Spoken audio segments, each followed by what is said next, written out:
नमस्ते, मैं हूं रवीन गौतम और आप देख रहे हैं हमारा विश्लेषण आधारित विशेष कार्यक्रम।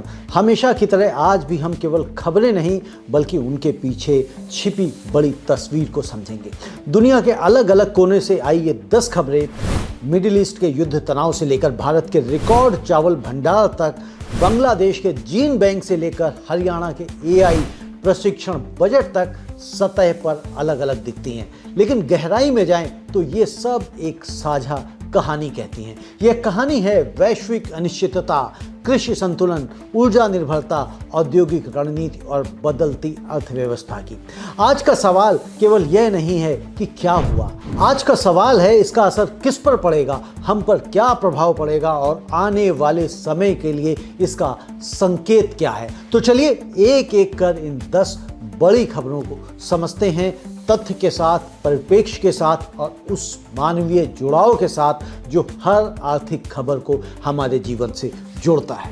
पश्चिम एशिया में बढ़ता तनाव अब केवल सीमाओं तक सीमित नहीं है। ईरान और इजराइल के बीच गहराता संघर्ष वैश्विक व्यापार और ऊर्जा आपूर्ति को प्रभावित कर रहा है और उसके झटके भारत की अर्थव्यवस्था में साफ महसूस होने लगे हैं। यह खबर केवल अंतर्राष्ट्रीय राजनीति की नहीं है, यह भारत की महंगाई, व्यापार संतुलन, ऊर्जा सुरक्षा और आम नागरिक के मासिक बजट से जुड़ी खबर है। इस संकट की पृष्ठभूमि क्या है, यह भी हमें देख लेना चाहिए। मध्य पूर्व वैश्विक ऊर्जा और समुद्री व्यापार का प्रमुख केंद्र है। दुनिया के सबसे संवेदनशील समुद्री मार्गों में से एक स्ट्रेट ऑफ हॉर्मुज के माध्यम से बड़ी मात्रा में कच्चा तेल और माल दुनिया भर में पहुंचता है। यदि इस मार्ग पर तनाव या बाधा आती है तो जहाज़ों का बीमा महंगा होता है, फ्रेट दरें बढ़ती हैं और शिपमेंट में देरी शुरू हो जाती है। यही बढ़ी हुई लागत धीरे धीरे भारत के आयात और निर्यात पर असर डालती है। यह खबर हमारे लिए क्यों महत्वपूर्ण है? भारत अपनी ऊर्जा जरूरतों का बड़ा हिस्सा मध्य पूर्व से आयात करता है। यदि कच्चे तेल की कीमतों में तेज उछाल आता है तो भारत का आयात बिल बढ़ता है, रुपये पर दबाव बनता है और महंगाई का जोखिम बढ़ जाता है। तेल की कीमत केवल पेट्रोल डीजल तक सीमित नहीं रहती, परिवहन लागत बढ़ती है, लॉजिस्टिक्स महंगा होता है और अंततः रोजमर्रा की वस्तुओं, दाल, प्याज, खाद्य सामग्री की कीमतों पर असर पड़ता है। यानी अंतर्राष्ट्रीय तनाव का असर सीधे रसोई तक पहुंच सकता है। इसका व्यापार पर क्या प्रभाव पड़ेगा? तो भारत का चावल, टेक्सटाइल और अन्य उत्पाद खाड़ी देशों में बड़े पैमाने पर निर्यात होते हैं। यदि शिपिंग रूट अस्थिर होते हैं तो निर्यातकों को देरी, अतिरिक्त बीमा लागत और भुगतान अनिश्चितता का सामना करना पड़ सकता है। टेक्सटाइल, गारमेंट्स, इलेक्ट्रॉनिक्स और आईटी सेवाएं भी इससे अछूती नहीं हैं। जब अंतर्राष्ट्रीय क्लाइंट शेड्यूल में बदलाव करते हैं तो ऑर्डर साइकिल प्रभावित होते हैं। यदि यह स्थिति लंबी चले तो वैश्विक खरीदार वैकल्पिक आपूर्ति स्रोत की तलाश कर सकते हैं, जो भारत की प्रतिस्पर्धात्मक स्थिति के लिए चुनौती बन सकता है। इस खबर के असल मायने क्या है? दोस्तों, पहला संदेश यह है कि वैश्विक अर्थव्यवस्था आज इतनी परस्पर जुड़ी हुई है कि दूर का संघर्ष भी घरेलू बाजार को प्रभावित कर सकता है। दूसरा, भारत की ऊर्जा निर्भरता एक रणनीतिक चुनौती है। जब तक आयात पर निर्भरता अधिक रहेगी तब तक ऐसे संकट आर्थिक जोखिम बनते रहेंगे। तीसरा, यह स्थिति नीति निर्माताओं के लिए चेतावनी है कि ऊर्जा डाइवर्सिफिकेशन, वैकल्पिक आपूर्ति स्रोत और रणनीतिक भंडार को मजबूत करना अनिवार्य है। अब हमें यह भी देखना चाहिए कि इसका इम्पैक्ट किस पर क्या पड़ेगा। तो आम नागरिकों पर इसका क्या प्रभाव पड़ेगा? यदि तेल महंगा होता है तो पेट्रोल, डीजल और एलपीजी की कीमतों में वृद्धि संभव है। स्कूल बस की फीस से लेकर सब्जियों के दाम तक हर स्तर पर असर पड़ सकता है। उद्योगों पर इसका अगर हम प्रभाव देखें तो फ्रेट और बीमा लागत बढ़ने से निर्यातकों का मार्जिन घट सकता है, निवेश निर्णय टल सकते हैं और लागत संरचना अस्थिर हो सकती है। सरकार पर अगर हम इसका प्रभाव देखें तो ऐसे में चालू खाता घाटा बढ़ने और महंगाई के दबाव के बीच संतुलन बनाना चुनौतीपूर्ण होगा। दोस्तों, जब हम अपने घर की मासिक खर्च सूची बनाते हैं तो शायद हमें यह एहसास नहीं होता कि उसमें शामिल कई कीमतें हजारों किलोमीटर दूर हो रही घटनाओं से प्रभावित होती हैं। अगर पेट्रोल 5 से 10 रुपए महंगा होता है तो यह केवल वाहन चलाने की लागत नहीं बढ़ाता, यह परिवार की बचत, बच्चों की पढ़ाई और भविष्य की योजनाओं पर भी असर डालता है। एक छोटे व्यापारी के लिए शिपिंग लागत बढ़ना, उसके पूरे साल के मुनाफे को प्रभावित कर सकता है। एक किसान के लिए निर्यात में देरी उसकी फसल के दाम पर असर डाल सकती है। अब अगर हम इसकी बड़ी तस्वीर देखें तो भारत एक तेजी से उभरती अर्थव्यवस्था है, लेकिन ऊर्जा और वैश्विक आपूर्ति श्रृंखलाओं पर निर्भरता अभी भी महत्वपूर्ण है। मिडिल ईस्ट का हर तनाव हमें यह याद दिलाता है कि आर्थिक मजबूती केवल घरेलू उत्पादन से नहीं बल्कि वैश्विक जोखिमों के प्रबंधन से भी जुड़ी है। यदि स्थिति जल्दी सामान्य होती है तो असर सीमित रह सकता है, लेकिन यदि तनाव लंबा खिंचता है तो इसका प्रभाव विकास दर, महंगाई और व्यापार संतुलन तक जा सकता है। मिडिल ईस्ट का यह संकट केवल एक अंतर्राष्ट्रीय घटना नहीं है, यह भारत की आर्थिक लचीलापन, नीति क्षमता और सामाजिक स्थिरता की परीक्षा भी है। तो ये थी आज की पहली खबर। अब बढ़ते हैं हम दूसरी बड़ी खबर की तरफ। रिकॉर्ड चावल भंडार और बढ़ती बहस, क्या सब्सिडी आधारित खेती संतुलन बिगाड़ रही है? भारत इस समय चावल के रिकॉर्ड भंडार के साथ खड़ा है। सरकारी गोदामों में रखा स्टॉक निर्धारित बफर मानकों से कहीं अधिक बताया जा रहा है। एक ओर यह फूड सिक्योरिटी की मजबूती का संकेत है तो दूसरी ओर यह कृषि नीति और बाजार संतुलन पर गंभीर सवाल भी खड़े करता है। इस खबर के पीछे की तस्वीर को भी हमारे लिए समझना आवश्यक है। भारत में धान की खरीद मुख्यतः न्यूनतम समर्थन मूल्य यानी एमएसपी प्रणाली के तहत होती है। सरकार किसानों से बड़े पैमाने पर धान खरीदकर उसे चावल के रूप में भंडारित करती है, लेकिन जब उत्पादन लगातार बढ़ता रहे और मांग या निर्यात उसी अनुपात में ना बढ़े तो गोदाम भरने लगते हैं। यही स्थिति आज दिखाई दे रही है। सब्सिडी और प्रोत्साहन का प्रभाव अगर हम देखें तो उच्च एमएसपी और कुछ राज्यों में बोनस योजनाओं ने धान की खेती को अत्यधिक आकर्षक बना दिया है। किसानों के लिए यह एक सुरक्षित फसल बन गई है क्योंकि सरकारी खरीद की गारंटी है, लेकिन इसके परिणाम स्वरूप कई क्षेत्रों में फसल डाइवर्सिफिकेशन धीमा पड़ गया है। दालें, तिलहन और मोटे अनाज जैसे विकल्प पीछे छूट गए हैं। जमीनी स्तर पर भी तनाव देखने को मिल रहा है। ओडिशा में खरीद में देरी को लेकर किसानों ने विरोध जताया। जब सरकारी खरीद समय पर नहीं होती तो किसानों की नकदी चक्र प्रभावित होता है। वहीं केरला में राज्य बोनस योजनाओं को लेकर राजनीतिक बहस तेज हुई है। यह दिखाता है कि धान केवल कृषि का मुद्दा नहीं बल्कि राजनीतिक और वित्तीय प्रश्न भी बन चुका है। यह खबर आखिर महत्वपूर्ण क्यों है? पहला, रिकॉर्ड स्टॉक का मतलब है सरकारी भंडारण और रख रखाव पर भारी खर्च। दूसरा, यदि सरप्लस लंबे समय तक बना रहे तो निर्यात के लिए आक्रामक रणनीति अपनानी पड़ सकती है जो वैश्विक कीमतों को प्रभावित कर सकती है। तीसरा, लगातार धान विस्तार जल संसाधनों पर दबाव बढ़ाता है, खासतौर पर उन क्षेत्रों में जहां पानी की उपलब्धता सीमित है। ऐसा लगता है कि अब पॉलिसी रीबैलेंसिंग की जरूरत आ पड़ी है। विशेषज्ञों और केंद्र सरकार के स्तर पर यह चर्चा तेज हो रही है कि क्या अब नीति में रिकैलिब्रेशन का समय आ गया है, यानी किसान समर्थन बना रहे लेकिन फसल पैटर्न अधिक संतुलित और टिकाऊ हो।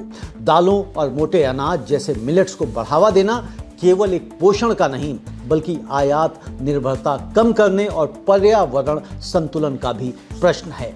अब हमें यह भी देखना चाहिए कि इस खबर के मायने क्या हैं। यह बहस हमें तीन बड़े सवालों की ओर ले जाती है। क्या फूड सिक्योरिटी के नाम पर हम बाजार संतुलन खो रहे हैं? क्या एमएसपी आधारित मॉडल को क्षेत्रीय डाइवर्सिफिकेशन के अनुसार ढालने की जरूरत है? और क्या किसान को सुरक्षित आय देते हुए भी फसल डाइवर्सिफिकेशन संभव है? किस पर क्या प्रभाव पड़ेगा यह भी देखना चाहिए। किसानों पर प्रभाव अगर हम देखें तो यदि पॉलिसी चेंज होती है, बदलती है तो फसल चयन पर असर पड़ेगा। लंबे समय में डाइवर्सिफिकेशन आय को स्थिर बना सकता है, लेकिन अल्पकाल में अनिश्चितता संभव है। सरकार पर इसका क्या प्रभाव? तो भंडारण लागत, सब्सिडी और खरीद प्रणाली राजकोषीय दबाव बढ़ा सकती है। संतुलन बनाना यहां पर आवश्यक होगा।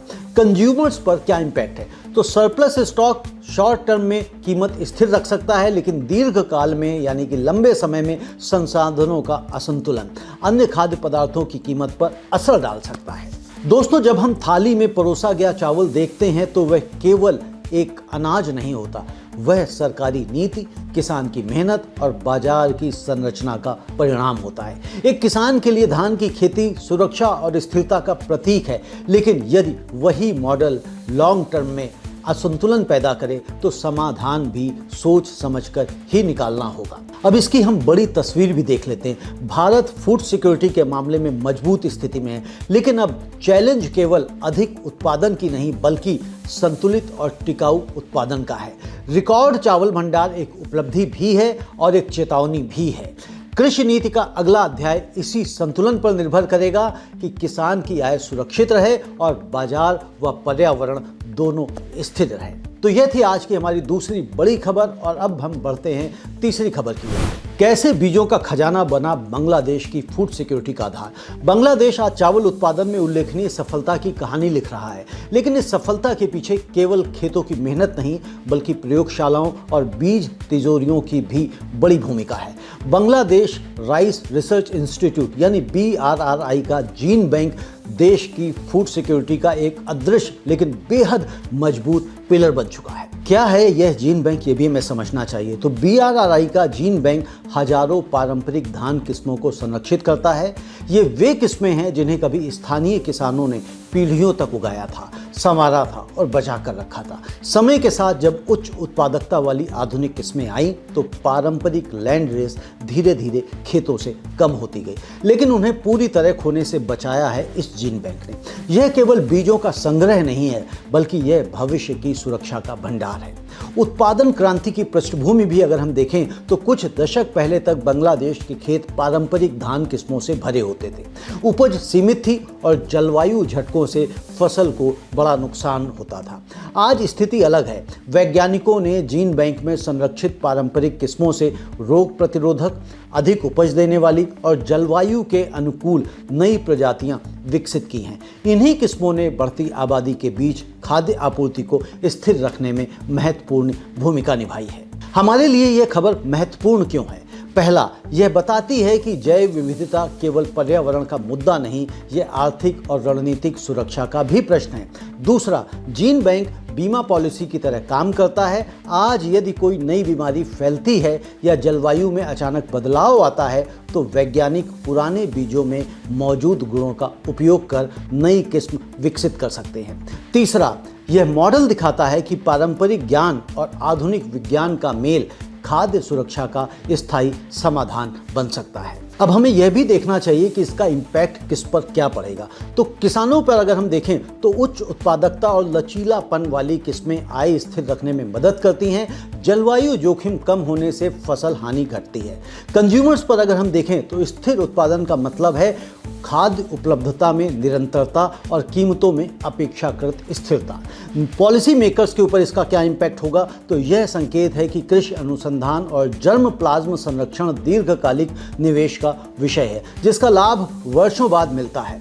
बड़ी तस्वीर क्या है, बिग पिक्चर? तो दुनिया आज जलवायु परिवर्तन, नई बीमारियों और खाद्य मांग के बढ़ते दबाव से जूझ रही है। ऐसे में जीन बैंक सिर्फ वैज्ञानिक संग्रह नहीं बल्कि राष्ट्रीय सुरक्षा का हिस्सा बन जाते हैं। बांग्लादेश का यह मॉडल दिखाता है कि यदि पारंपरिक बीजों को संरक्षित किया जाए और वैज्ञानिक शोध से जोड़ा जाए तो सीमित संसाधनों के बावजूद खाद्य सुरक्षा मजबूत की जा सकती है। दोस्तों, जब एक परिवार अपनी थाली में चावल परोसता है तो शायद ही उसे पता होता है कि उस एक दाने के पीछे कितनी पीढ़ियों का ज्ञान और कितनी प्रयोगशालाओं का शोध छिपा है।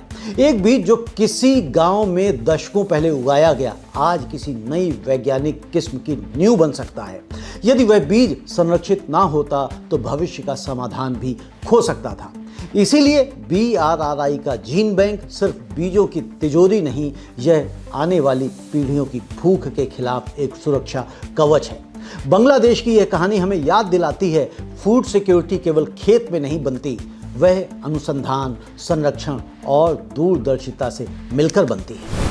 अब बढ़ते हैं अगली बड़ी खबर की तरफ। तो पश्चिम एशिया में बढ़ते तनाव का असर अब सीधे भारत के गारमेंट और टेक्सटाइल उद्योग पर दिखाई देने लगा है। स्थिति तब और गंभीर हो गई जब स्ट्रेट ऑफ हॉर्मुज जैसे महत्वपूर्ण समुद्री मार्ग पर अस्थिरता की खबरें सामने आई। यह वही रास्ता है जिसके माध्यम से बड़ी मात्रा में वैश्विक व्यापार गुजरता है।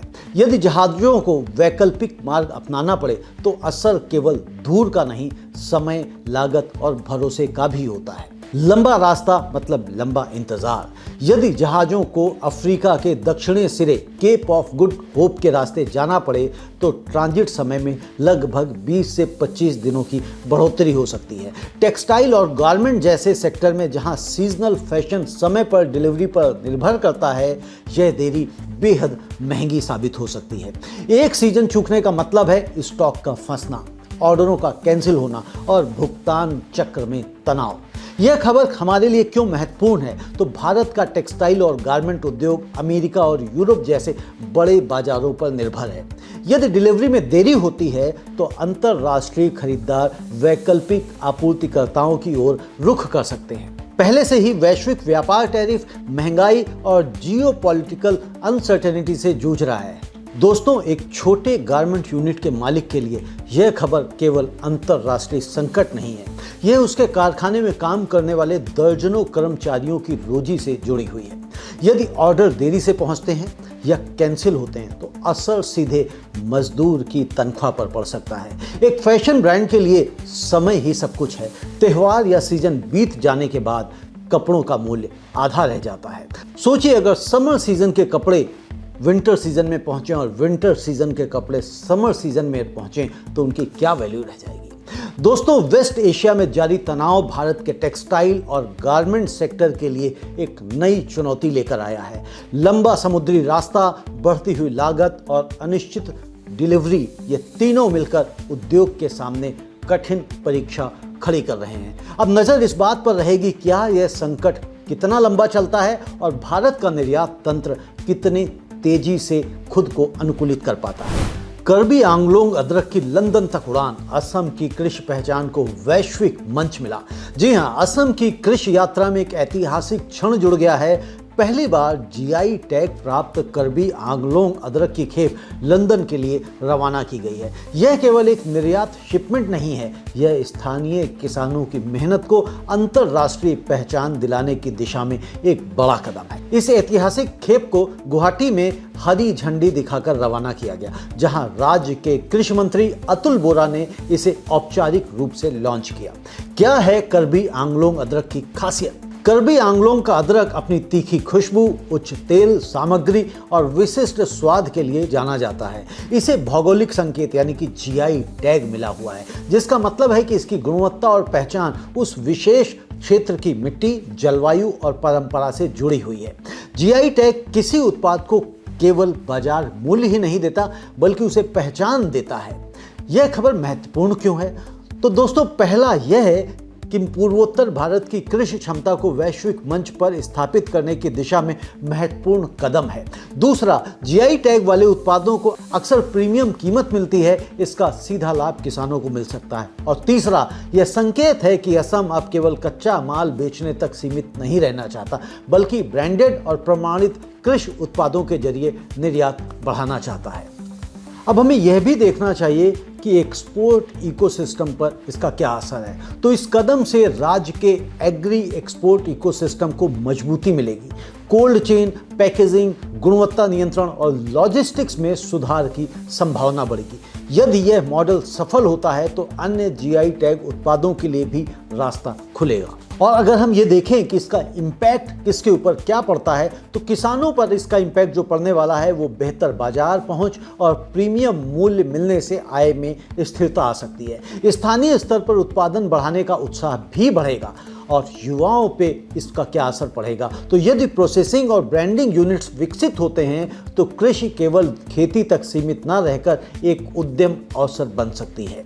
राज्य की अर्थव्यवस्था पर क्या इसका प्रभाव पड़ेगा? जी हां, निर्यात बढ़ने से विदेशी मुद्रा आय में वृद्धि और राज्य की कृषि छवि को मजबूती मिल सकती है। बिग पिक्चर क्या है? तो भारत जीआई टैग उत्पादों के माध्यम से स्थानीय पहचान को वैश्विक ब्रांड में बदलने की रणनीति पर काम कर रहा है।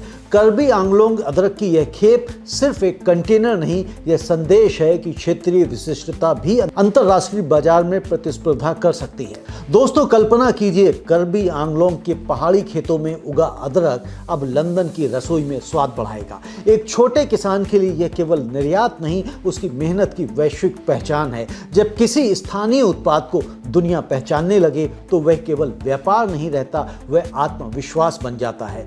असम की यह पहल दिखाती है कि सही पहचान, प्रमाणन और बाजार रणनीति के साथ स्थानीय कृषि उत्पाद वैश्विक मंच पर अपनी जगह बना सकते हैं।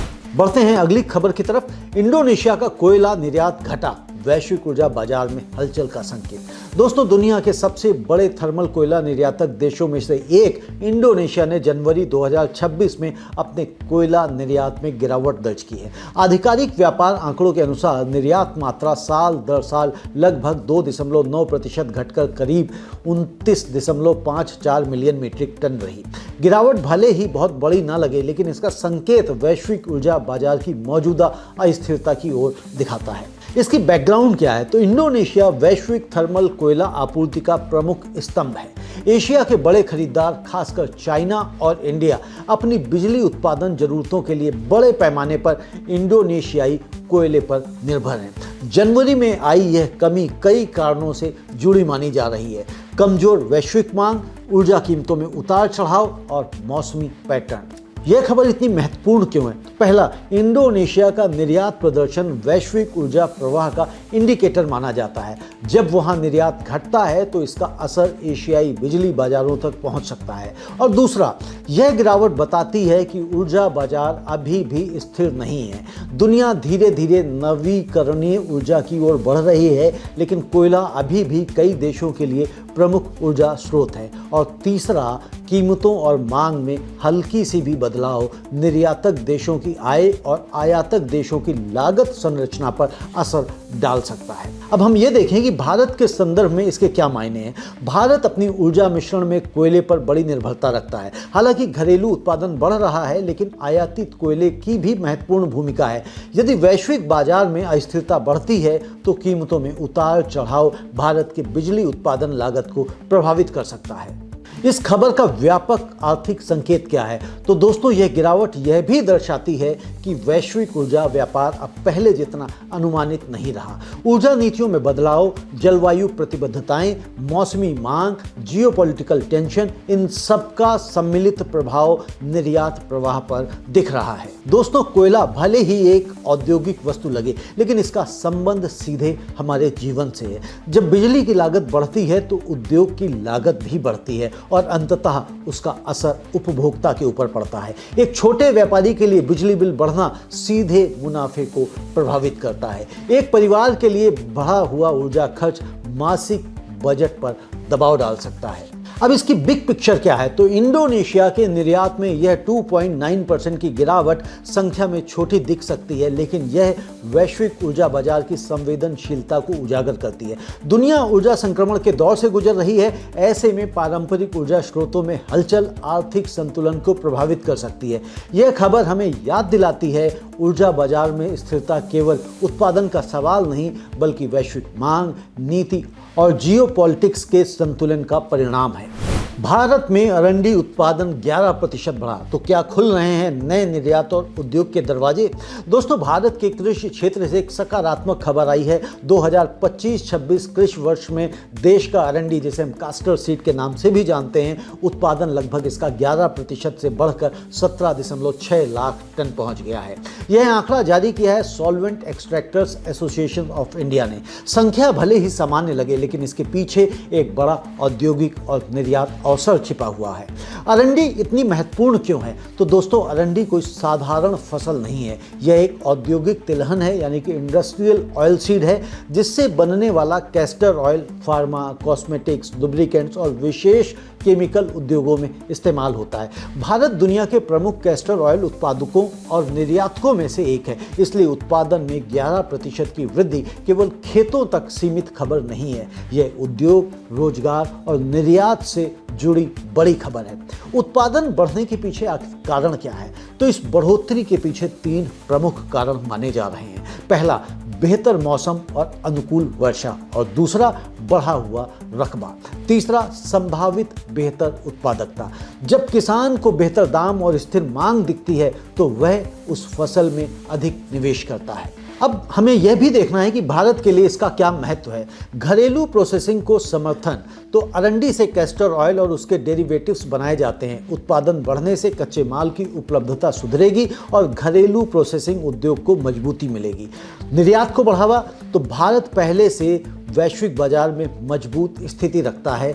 अधिक उत्पादन का मतलब है अधिक निर्यात अवसर, विशेषकर यूरोप, अमेरिका और एशिया के औद्योगिक बाजारों में। तीसरा, ग्रामीण आय में सुधार। अरंडी की खेती मुख्यतः गुजरात और राजस्थान जैसे राज्यों में केंद्रित है। उत्पादन बढ़ने का सीधा असर किसानों की आय पर पड़ सकता है। अब बिग पिक्चर क्या है, तो यह खबर उस समय आई है जब कई कृषि जिन्सों में अस्थिरता देखने को मिल रही है। ऐसे में एक औद्योगिक फसल का मजबूत प्रदर्शन भारत की एग्री इंडस्ट्रियल क्षमता को दिखाता है। यह भी संकेत है कि भारत केवल खाद्यान्न उत्पादन में ही नहीं बल्कि वैल्यू एडेड एग्री प्रोडक्ट्स में भी अपनी पकड़ मजबूत कर सकता है।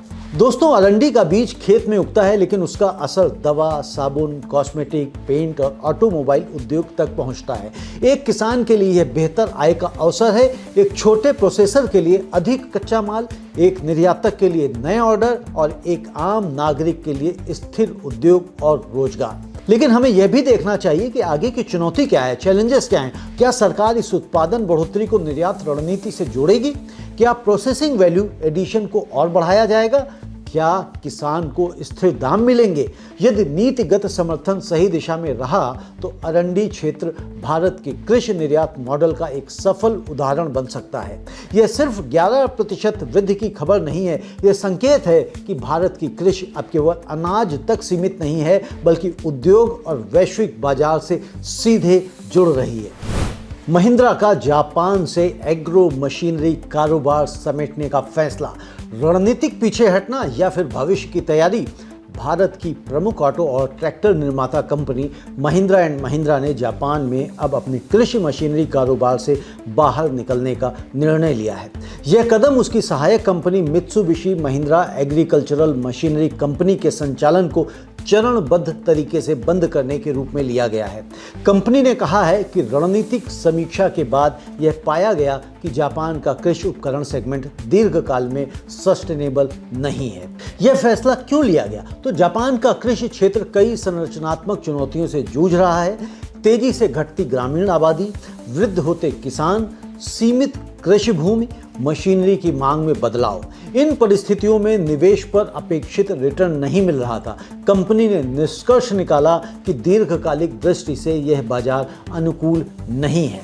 तो अब आगे क्या होगा? कंपनी ने स्पष्ट किया है कि 2026-27 वित्त वर्ष की पहली छमाही तक अनुसंधान, उत्पादन और बिक्री गतिविधियां बंद कर दी जाएंगी। मौजूदा ग्राहकों को स्पेयर पार्ट्स और वारंटी समर्थन दिया जाता रहेगा। यानी अचानक बंदी नहीं है बल्कि ऑर्डरली विंड डाउन प्रक्रिया है। बिग पिक्चर क्या है? तो यह फैसला केवल एक विदेशी यूनिट बंद करने का मामला नहीं है, यह संकेत है कि भारतीय कंपनियां अब भावनात्मक विस्तार की बजाय डेटा आधारित रणनीतिक निर्णय ले रही हैं। महिंद्रा ने पिछले कुछ वर्षों में वैश्विक स्तर पर अपने पोर्टफोलियो की समीक्षा की है। जहां लाभ की संभावना है वहां विस्तार, जहां संरचनात्मक दबाव है वहां पुनर्संतुलन। भारत के लिए इसके क्या मायने हैं? तो पहला, फोकस्ड कैपिटल एलोकेशन। जापान से निकलने का मतलब है कि संसाधन अधिक संभावनाशील बाजारों जैसे भारत, अफ्रीका, लैटिन अमेरिका में लगाए जा सकते हैं। दूसरा, वैश्विक रणनीति में लचीलापन यह दिखाता है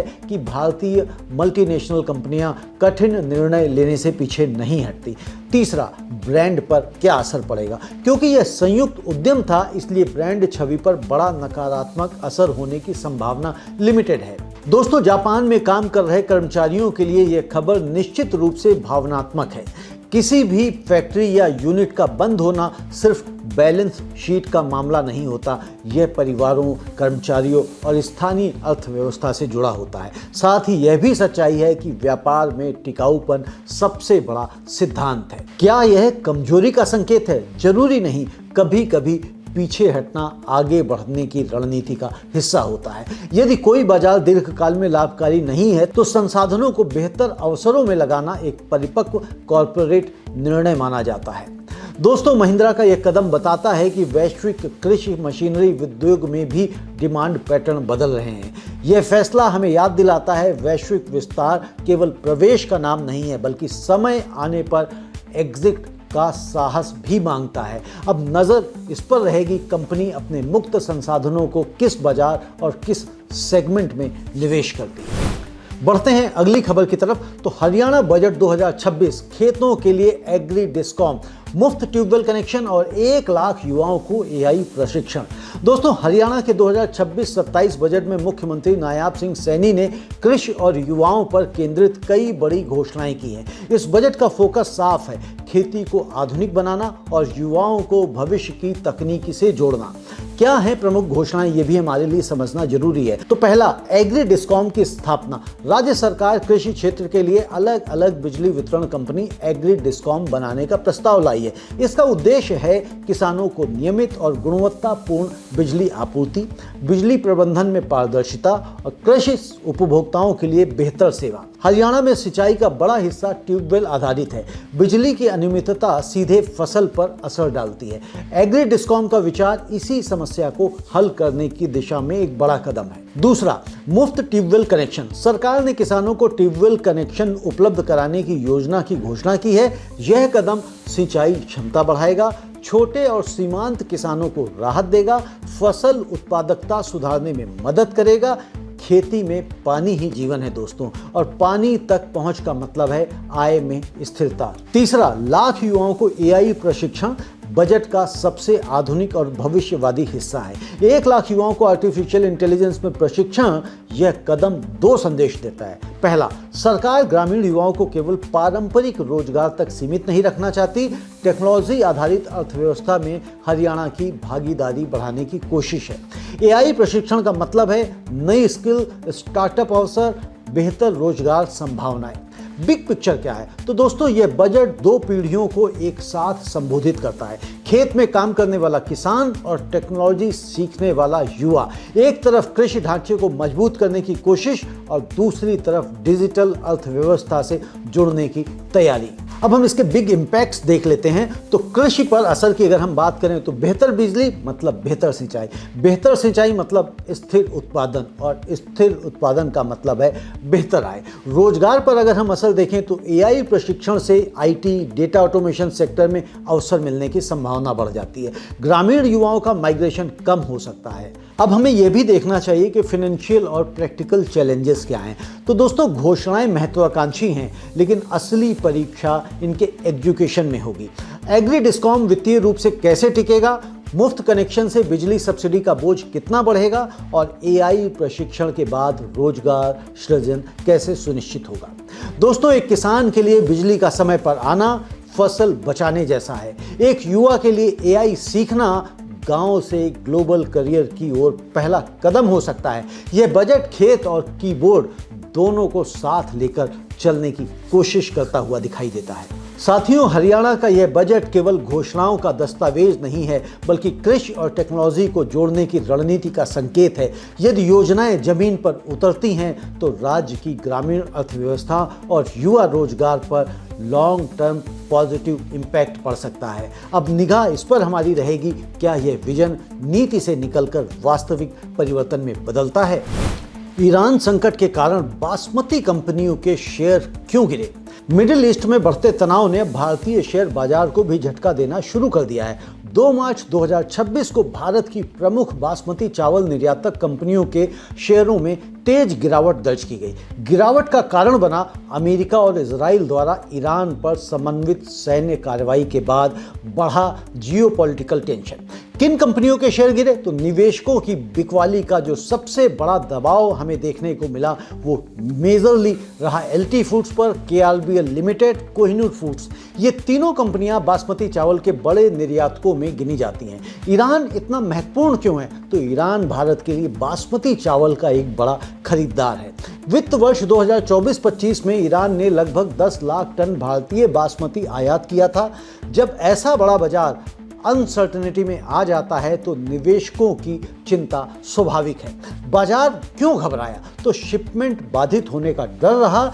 यदि क्षेत्रीय तनाव बढ़ता है तो समुद्री मार्ग और भुगतान चैनल प्रभावित हो सकते हैं। दूसरा, भुगतान का जोखिम रहा। तो ईरान पहले भी प्रतिबंधों और बैंकिंग चैनलों की जटिलताओं से जूझता रहा है। तनाव बढ़ने से पेमेंट साइकिल और धीमा पड़ सकता है। तीसरा, इन्वेस्टर्स का साइकोलॉजिकल रिएक्शन।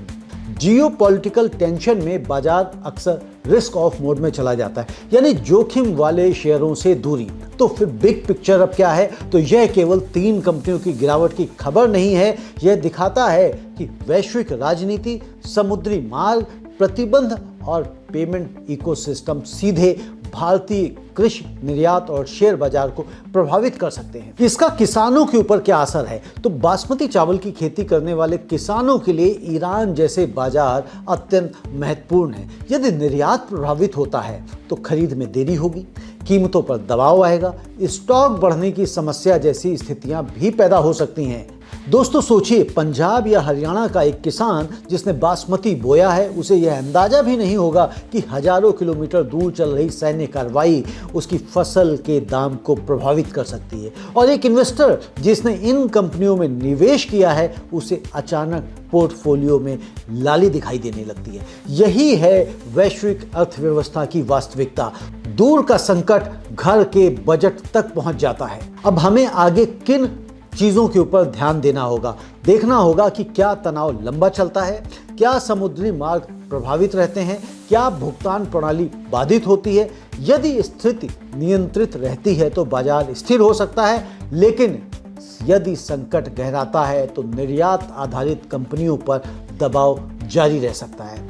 दोस्तों, बासमती कंपनियों के शेयरों में आई गिरावट सिर्फ एक दिन की बाजार की प्रतिक्रिया नहीं है, बल्कि वैश्विक अनिश्चितता का संकेत भी है। यह खबर हमें याद दिलाती है कि भारत का कृषि निर्यात अब पूरी तरह से वैश्विक परिदृश्य से जुड़ा हुआ है। जहां भी जियोपॉलिटिकल हलचल होंगी, उसकी लहरें हमारे खेतों और हमारे शेयर बाजार तक अवश्य आएंगी। तो दोस्तों, ये थी आज की 10 बड़ी खबरें। लेकिन ये केवल समाचार नहीं, हमारी बदलती आर्थिक वास्तविकता के संकेत हैं।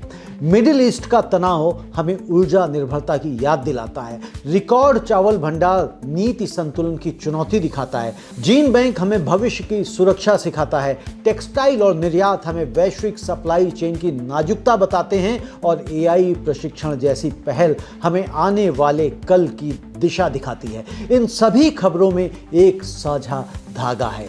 भारत एक संक्रमण काल में है, जहां खेत और तकनीक, स्थानीय और वैश्विक परंपरा और इनोवेशन साथ साथ चल रहे हैं। सवाल यह नहीं कि दुनिया बदल रही है या नहीं, सवाल यह है क्या हम उस बदलाव के लिए तैयार हैं, क्योंकि आज की हर आर्थिक हलचल कल की हमारी रोजमर्रा की जिंदगी को आकार देती है। इसी समझ और संतुलन के साथ हम आप तक तथ्य, विश्लेषण और दृष्टिकोण पहुंचाते रहेंगे। यदि आपने अभी तक हमारे चैनल को सब्सक्राइब नहीं किया है तो चैनल को सब्सक्राइब कर लें, वीडियो को शेयर करते रहें ताकि दर्शकों तक ये पहुंचता रहे। और आप सभी लोगों को होली की बहुत बहुत शुभकामनाएं। होली के बाद हमारी फिर मुलाकात होगी, तब तक के लिए दीजिए आज्ञा। नमस्ते, धन्यवाद।